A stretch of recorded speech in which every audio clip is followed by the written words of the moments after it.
নমস্কার। বরাকনন্দিনী চন্দ্রিমা দত্ত বরাক উপত্যকার সাহিত্যে নিজ সহযোগীদের নিয়ে অনুকরণীয় ভূমিকা পালন করে চলেছেন। সৃজনে, সংগঠনে, প্রকাশনে এবং প্রসারে সাহিত্যের বিভিন্ন ধারায় প্রশংসনীয় অবদান ঈর্ষা করার মতো। ব্যক্তিগত বিকাশের জন্য নয়, সামূহিক উত্তরণের প্রয়াস তাঁকে বরেণ্য করেছে। সাহিত্য সংস্কৃতির মানোন্নয়নের জন্যও নানা সময়ে নানা ধরনের অনুষ্ঠানের আয়োজন করতে তিনি সর্বদা আগ্রহী। এমন বেশ কয়েকটি সংস্থা এ ধরনের আন্তরিক প্রয়াসের দ্বারা নানা অনুষ্ঠানের আয়োজন শিলচরে, করিমগঞ্জে এবং হাইলাকান্দিতে করে আসছেন।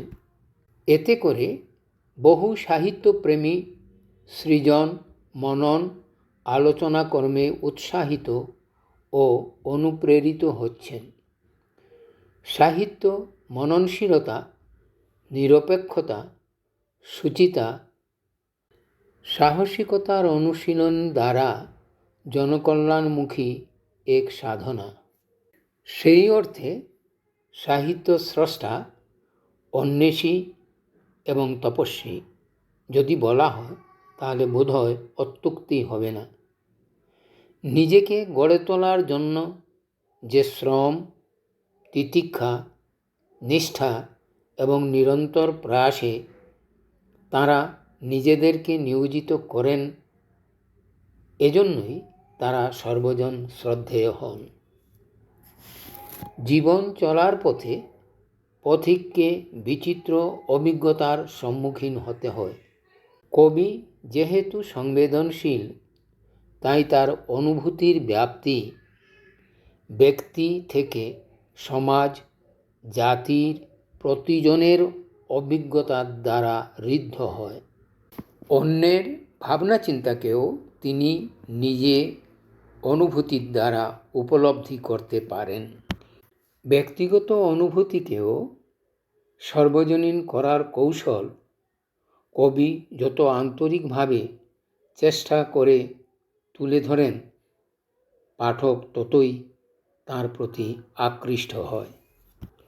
কবি রুচিবোধ গড়ে তোলে, কবি কর্তব্য নির্ধারণে সহায়ক হয়, কবি নিঃশর্ত প্রেমের দ্বারা সকলের কল্যাণ কামনায় নিজেকে নিয়োজিত করে। কবি চন্দ্রিমা দত্ত আন্তরিকভাবে যতদূর জানি নিজেকে নিয়োজিত করেছেন। তাঁর সৃজনধর্মী সংগঠনাত্মক প্রয়াস উত্তরোত্তর বৃদ্ধি পাক এবং জনকল্যাণমুখী হোক। আজ 10 ডিসেম্বর তাঁর জন্মদিনে বালার্ক প্রকাশনার পক্ষ থেকে আমাদের এই শুভকামনা। তিনি সুস্থ ও দীর্ঘজীবী হয়ে সাহিত্য সাধনা দ্বারা নিজের আভা বৃদ্ধি করুন, এই প্রার্থনা করি জগদীশ্বরের কাছে। বালার্ক প্রকাশনার পক্ষ থেকে আজ একটি ছোট অনুষ্ঠান দ্বারা কবিকে জানাই আমাদের আন্তরিক অভিনন্দন। আশা করি এই অনুষ্ঠান আপনাদের ভালো লাগবে। নমস্কার। নমস্কার। আজ 10 ডিসেম্বর। বরাক উপত্যকার বিশিষ্ট কবি চন্দ্রিমা দত্তের আজ শুভ জন্মদিন। জন্মদিনে বালার্ক প্রকাশনার পক্ষ থেকে আমি দোলন চাঁপা দাসপাল কবি চন্দ্রিমা দত্তকে জানাচ্ছি অনেক অনেক শুভেচ্ছা ও ভালোবাসা। জন্মদিনে খুব খুব ভালো থেকো চন্দ্রিমাদি। রইল তোমার জন্য অনেক অনেক ভালোবাসা ও আদর। চন্দ্রিমাদি নিঃসন্দেহে বরাক উপত্যকার একজন প্রথম শ্রেণীর কবি। চন্দ্রিমাদির প্রথম এবং শেষ পরিচয় তিনি একজন অন্তর্মুখীন স্বভাব কবি। প্রান্তিক শহর করিমগঞ্জে জন্ম, করিমগঞ্জেই বেড়ে ওঠা। অন্দরমহলের খোলা হাওয়া আর বাইরের পৃথিবীর নিবিড় ছায়াঘন বনানী ছোটবেলা থেকেই চন্দ্রিমাদিকে করে তুলেছিল অন্তর্মুখী। অন্তর্মুখী অন্তরের ভাবনার যে কারুকাজ, ভাবনার যে আকুলি বাকুলি, সেগুলোই ফুটে উঠতে লাগলো সেই ছোট বয়স থেকে ডায়েরির পাতার মধ্যে। যখন একটু বড় হলেন তখন কলকাতার সিঞ্জিনী পত্রিকা থেকে চন্দ্রিমা দত্তের প্রথম কবিতাটি প্রকাশিত হলো। চন্দ্রিমাদি যেহেতু দীর্ঘদিন ধরে লিখে চলেছেন, সেজন্য চন্দ্রিমাদির বিভিন্ন কবিতায় বিভিন্ন ধরনের দর্শন, বিভিন্ন ধরনের মতবাদ, বিভিন্ন ধরনের আলোকপাত থাকলেও শেষ পর্যন্ত যে কথাটি, যে অনুভবটি ব্যক্ত হয় তা হচ্ছে মানুষের সম অধিকার। চন্দ্রিমাদির এ পর্যন্ত প্রকাশিত গ্রন্থের নাম হচ্ছে বর্ণময় ভাবনার খোলা জানালা, অনুপম অনুভব, গহন বনে ঝর্ণা গানে, বাংলাদেশের হৃদয় হতে, নিঝুম একা, রিমলেস চশমা ও বিকেলের কবিতা, দ্রাবিড় পরী ও অলৌকিক ফল। একজন কবি হিসেবে, একজন অক্ষরচাষী হিসেবে আজ পর্যন্ত চন্দ্রিমা দত্ত যেসব সম্মাননা ও পুরস্কার পেয়েছেন সেগুলো হচ্ছে নন্দিনী সাহিত্য ও পাঠচক্র থেকে শ্রেষ্ঠ নন্দিনীর পুরস্কার ও সম্মান, বাংলাদেশের প্রয়াত কবি সাজ্জাদ কাদিরের সাহিত্য সংগঠন বাংলা ভাষা সাহিত্য ও সংস্কৃতি চর্চা কেন্দ্র থেকে পুরস্কার ও সম্মান, সুরমা নন্দিনী পুরস্কার সিলেট থেকে, রূপসা নন্দিনী পুরস্কার খুলনা থেকে, বরাক নন্দিনী শিলচর হাইলাকান্দি করিমগঞ্জ থেকে সংগঠনের পারিবারিক সম্মান ও পুরস্কার, ছবিগুপ্তা স্মৃতি পুরস্কার ইয়ুথ অ্যাগেনস্ট সোশিয়াল ইভিলস এই সংগঠনের পক্ষ থেকে, কবি কস্তুরী হোম চৌধুরীর সাহিত্য পত্রিকা আম্রপলির পক্ষ থেকেও সাহিত্য পুরস্কার প্রাপ্তি, ঢাকা বাংলাদেশ আশরাফ সিদ্দিকী ফাউন্ডেশনের পক্ষ থেকে সাহিত্য সম্মান প্রাপ্তি। এই যে কবির পরিচয়, চন্দ্রিমাদির কবি হিসেবে যে পরিচয়টা এখানটায় তুলে ধরা হলো, সেটা ব্যক্তি চন্দ্রিমাদির একটি আংশিক পরিচয়। এ পরিচয় ছাড়াও চন্দ্রিমাদির আরও অনেকগুলো পরিচয় রয়েছে। চন্দ্রিমাদি একজন দক্ষ সংগঠক, চন্দ্রিমাদি একজন খুব ভালো আয়োজক, চন্দ্রিমাদি একজন নিরপেক্ষ মত প্রদর্শক, চন্দ্রিমাদি একজন নিরপেক্ষ এবং ধারাবাহিকভাবে মেয়েদের নিয়ে, মেয়েদের জন্য কাজ করে যাওয়া একটি নক্ষত্রের নামই বলা যেতে পারে। আসলে চন্দ্রিমাদির নামের মধ্যেই যেটা উল্লেখিত রয়েছে চাঁদের আলো, সেই চাঁদের আলো যেখানেই পড়েছে সেখানেই শুভ্র আলোকে সকলেই আলোকিত হয়ে উঠেছে। চন্দ্রিমাদিকে নিয়ে বলতে গেলে কথা বলে শেষ করা যাবে না।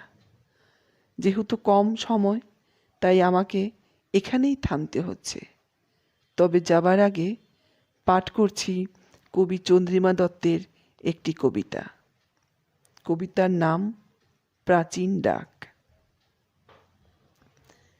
ধূসর মেঘ সরিয়ে এসো এই রোদ্দুরের দিকে, কবিতার বাগান জুড়েছে পূর্ণতমা চাঁদ। সূর্যের ভেতরে চাঁদ, অন্ধের ভিতরে যেভাবে আলো ভাষা কথা বলে, সেভাবে, ঠিক সেভাবে জলের নিঃশব্দ আনন্দে তুমি এসো পরমা অন্তঃপুরে। আসলে আলো আর আঁধার একে অপরের হয়ে গেলে মানুষ গোপন সুখে সেতু বন্ধনে হাত বাড়ায়। একাকী মেঘেরা যূথবদ্ধ হয়ে উড়ে যায় মহৎ প্রেমের খোঁজে। ঘাসেদের গোপন চিঠি থেকে জেনেছি এই সব সত্য, অজানার তথ্য। জেনেছি পাখিদের গোপন পাণ্ডুলিপি থেকে, লিখেছিল প্রাচীন পাখিরা অনবদ্য প্রেমে। ধন্যবাদ। নমস্কার, আমি সুস্মিতা মজুমদার।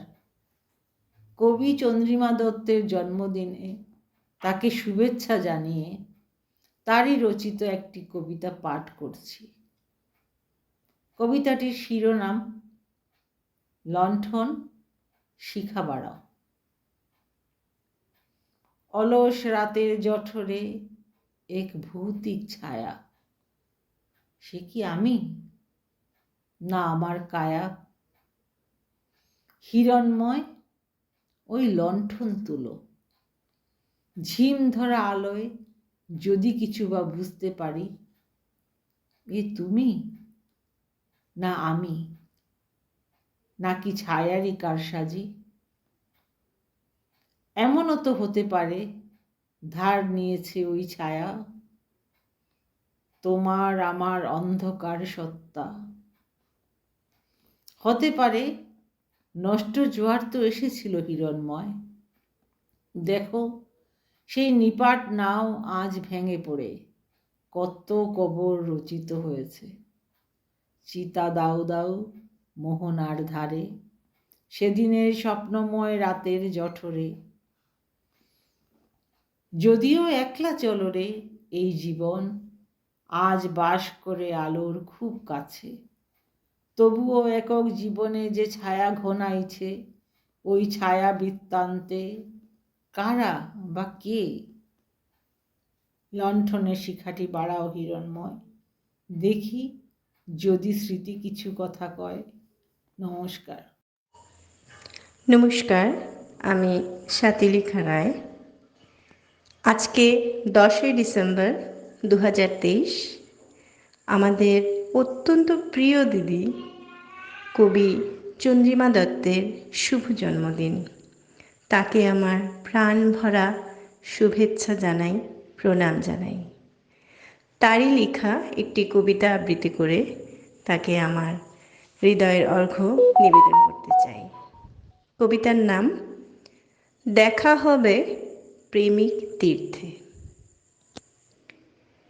সে দেবী দক্ষিণ আমারই এক অংশ, সে আর আমি একই তরবারি, ধারালো এপিঠ ওপিঠ আগুন বংশজাত, অনন্ত গুণ সম্পন্ন চার চোখ।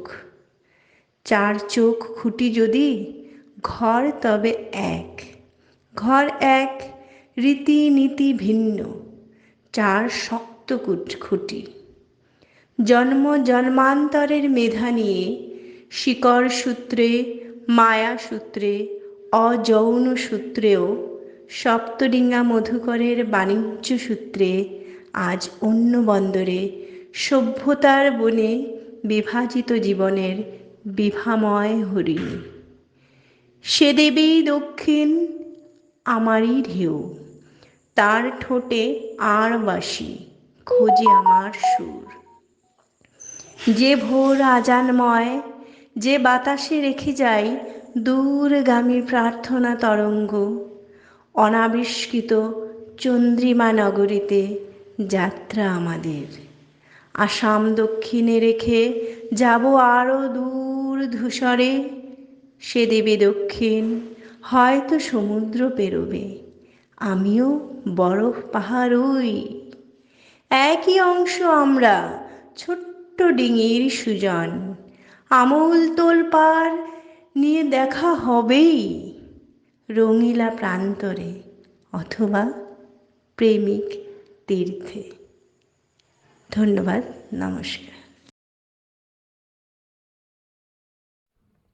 স্বনামধন্যা কবি শ্রীমতী চন্দ্রিমা দত্ত মহাশয়ার শুভ জন্মদিনে ওনারই একটি কবিতা পাঠ করে ওনার প্রতি শ্রদ্ধা ও ভালোবাসা নিবেদন করছি। আমি বনশ্রী চৌধুরী। কবিতাটির নাম মা। আমার মায়ের মুখটি বড় মায়াময়, উজ্জ্বল। দেবী ও মানবী মিলেমিশে যেন এক অনন্ত ধারা। বিরল পদ্ম ফোটে বুকে, লৌকিক মানবী সত্তা নিয়ে দেবী হতে হতে আমার মা নদী তীরে কাশের গুচ্ছে আশ্বিনের আলো হয়ে ফোটে। শ্রবণ ও দৃষ্টিতে আলো ক্রমে নিভে এলেও সন্তানদের চার দেয়ালে পৃথিবী আঁকে যে মৃন্ময়ী নারী, সেই আমার চিন্ময়ী চিরন্তনী মা দশভুজা। আমার প্রণাম ও প্রার্থনা। বিষাক্ত সময় আত্মস্থ করেও দীর্ঘকাল মৃত্তিকা ও মা জেগে থাকে। সন্তান তার ভরন্ত মাঠের শস্য যে সোনালি হয় মাতৃরোদ্দুরে। ধন্যবাদ। আবারও আমার শ্রদ্ধা নিবেদন করছি চন্দ্রিমা দত্ত মহাশয়ার প্রতি।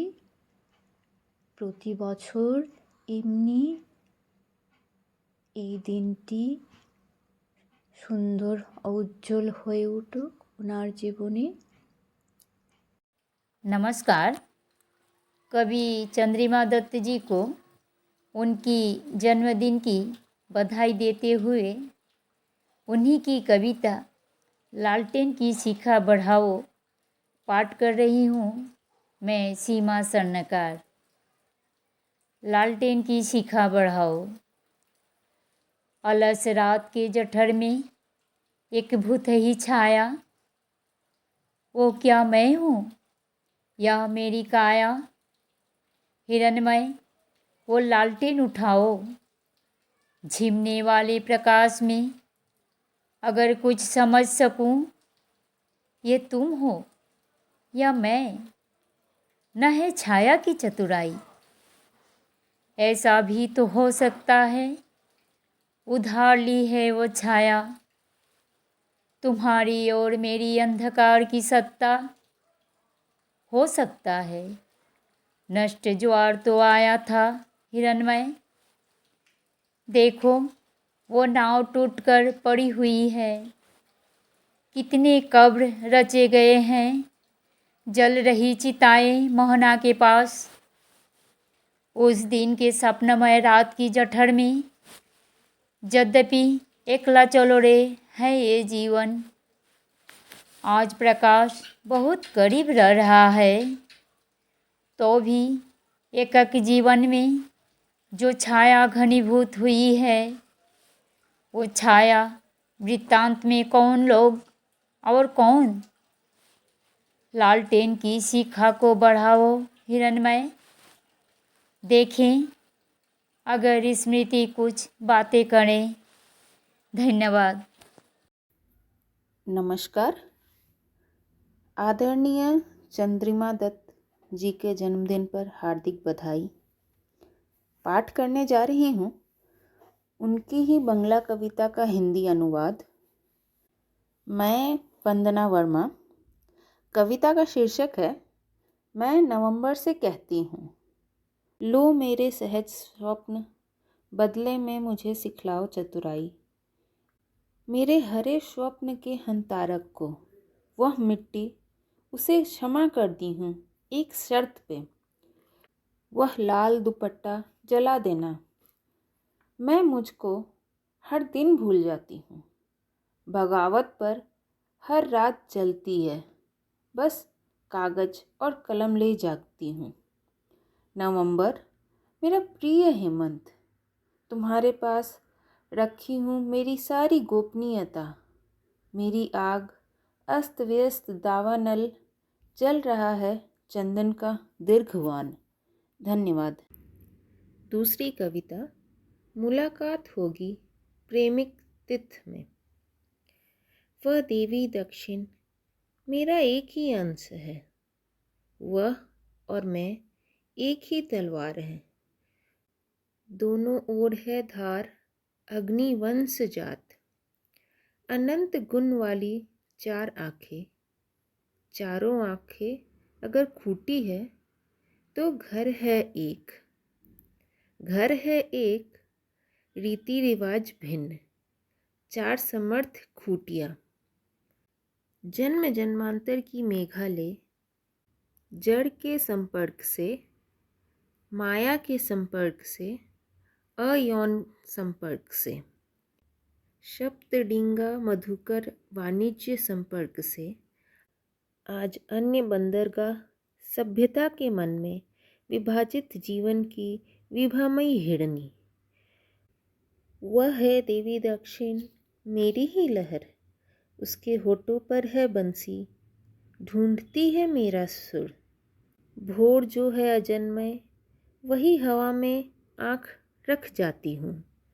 दूर जाने वाली प्रार्थना तरंग। अनाविष्कृत चंद्रिमा नगरी में है हमारी यात्रा। है वह देवी दक्षिण, शायद समुद्र पार होगी। मैं भी बर्फ का पहाड़, वह एक ही अंश है हम। छोटी डिंगी की सूजन, पूरे झकझोर के बाद मुलाकात होगी ही। रंगीले मैदान में, यह प्रेमिक तिथ में। धन्यवाद। मैं अनीता सक्सेना जड़ ढूंढना लाल आंखें का पाठ करने जा रही हूँ। तुम या तुम लोग कौन हो जो खींच दिए हो इतनी सारी लक्ष्मण रेखाएं। यह मिट्टी मेरी जन्मभूमि है। लालन की है मेरे बचपन और कैशोर को। सिखाई है सहज पाठ सरल सूत्र से। कृष्ण चूर्ण और पलाश की आग ले मेरा यौवन सीखा है कथा और उपकथाएं। आलोकित कर आकाश, हवा और नदी। यहाँ कभी एक दिन जो साथ रहने का विवाह के कारण प्रेम परिणय ने जन्म दी है स्वप्न की संतान। जड़ फैलाई माया के बंधन में बंधी। क्या यह ऐसी तैसी बात है?